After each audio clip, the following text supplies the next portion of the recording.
in India's defence manufacturing sector.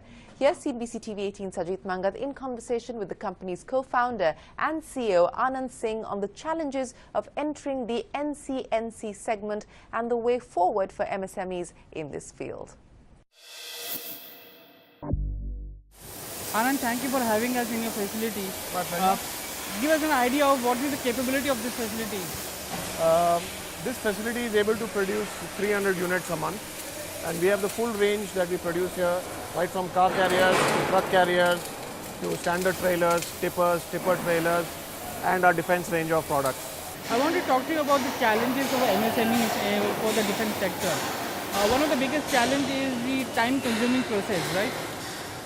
Yeah, I mean, if you see any defense program, from the start to finish has a particular timeline in mind.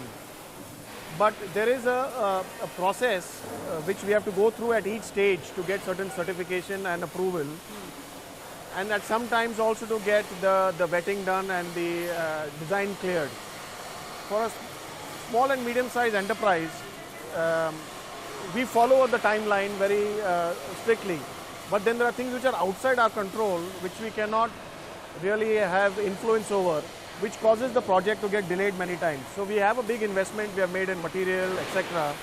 And because of certain things get delayed, then we have a problem that, you know, the turning of the working capital does not happen as fast as it should.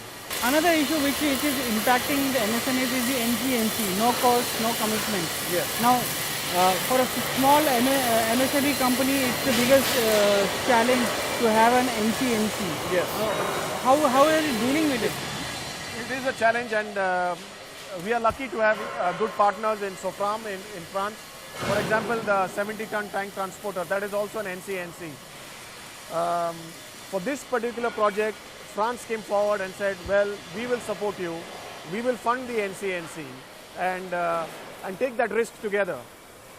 We will take that risk together that yes, we will make the product, we will demonstrate it, and hope it speaks for itself, and the MOD will take it.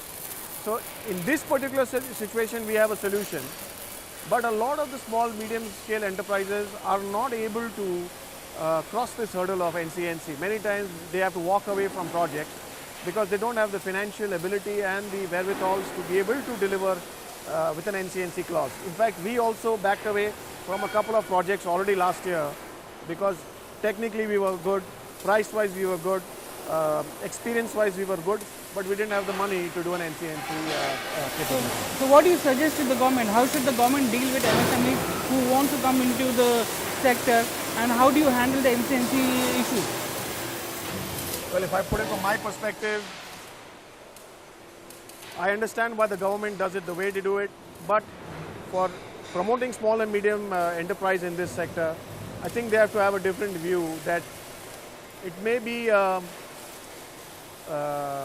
performance-driven end clause, but if the vehicle performs, there should be the commitment to buy.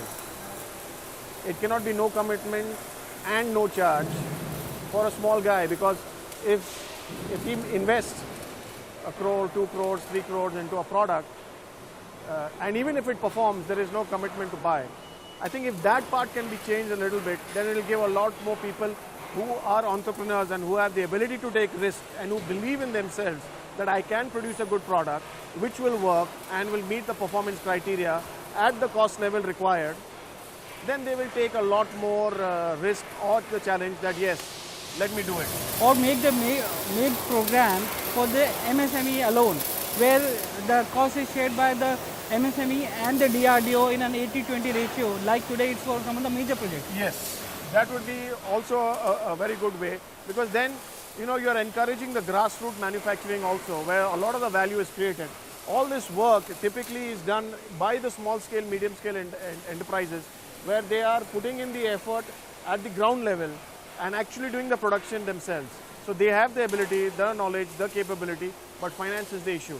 Anand, thank you very much for.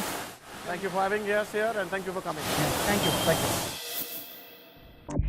Well, that was Transport Solutions India co-founder and CEO Anand Singh speaking to CNBC TV 18 Sajit Mangat. TSI is betting big on the specialized transportation segment for the Defence Forces and hopes to enter into the tank transportation and missile system transportation segments soon. That's it then on this week's edition of Make in India, New Deal for Defence. From all of us here, thanks very much for watching. We'll see you again, same time, same place next week.